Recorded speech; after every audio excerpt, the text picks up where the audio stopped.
Donald Trump faced with the second part of the first wave of coronavirus. Will his messaging change? Will he take it more seriously? Well, as this montage of recent comments of his, including up to just yesterday, will show, don't set your expectations too high.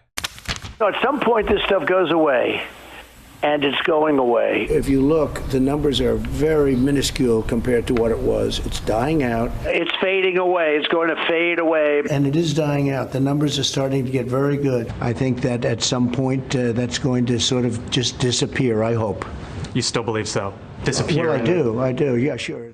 Yeah, and I want to be very clear. So that's how he spent the latter half of June. The entirety of it, as the cases have been exploding.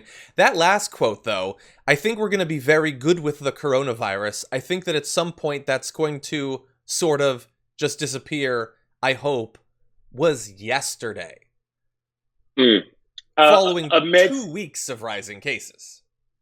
And that's where the rubber meets the road, especially in a place like Florida, which I was in Florida last week, and the conversation with people about corona was, you know what? All these states have been reopened and they were closed. They have all these cases. Florida's been open for weeks now. We have 0 cases, and now Florida has become a hot spot. With that said, Donald Trump, operative word, I hope so, kind of. Those are all things that elicit a lack of confidence in what you're saying. And if you want to get really crunk with it, the the concrete news and numbers and studies coming from reputable places that are showing that cases are spiking exponentially day over day.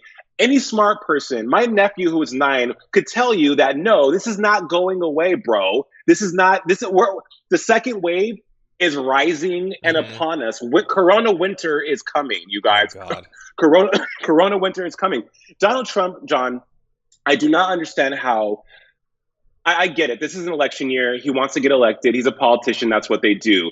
We're in a time of civil unrest, racial injustice, and he is, instead of talking about what the zeitgeist and what the American people are talking about, and that is those things, he wants to talk about preserving historically racist statues and Confederate flags and things that are just super, that we know do not need to be visible in anywhere in the country. That's more important. Yeah. That's more important. So, I mean, what else can you say about this? Really, Donald Trump there is no prayer.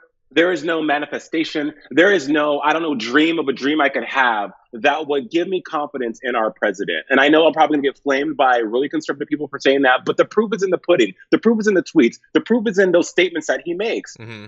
An idiot, point blank period. Come for me, please. I wish you would.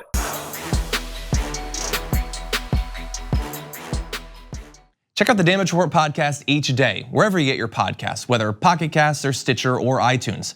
You can join me as I give you the news and stories you want, with a range of co-hosts and interview guests jumping in on the fun each day. Again, that's the Damage Report, wherever you get your podcasts. And if you get them at iTunes, don't forget to rate and review. Sometimes I'll read them live on the show.